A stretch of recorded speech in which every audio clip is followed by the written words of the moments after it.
Yeah, I just wanted to get this out. This video gonna be about the Derrick Rose. He scored 50 points for Minnesota the other night, and it was a great story. I mean, this cat was MVP back in 2011. That almost seems like a lifetime ago.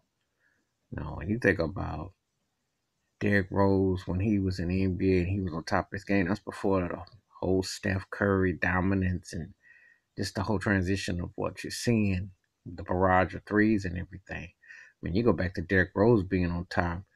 I mean, that's back when, like, I don't know. That's almost like near the end of MySpace being still relevant.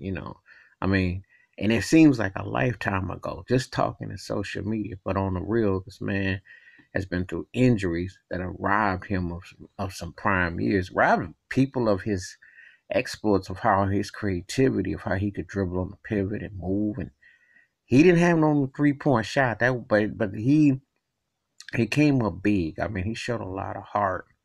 You know, he really showed a lot of heart, a lot of tenacity. I always said that he was like a little bit like a mixture of something like Dwayne Wade and Allen Iverson, to me, style, because he had handles, he could move. One of them good shooter, pure shooter per se, but he made his shots count. And he had the Bulls looking like something. It's kind of crazy when you fast forward now, because now with everything that's going on in Minnesota with Jimmy Butler and everything, and remember the roles were reversed back then. It was D Rose who was running the team, but he was also one of the youngest ever to win MVP, and he led the Bulls season conference finals.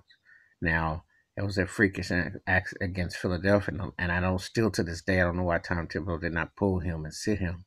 They were up in that game, and he had a freakish injury in that game one against Philadelphia, and he never was the same again.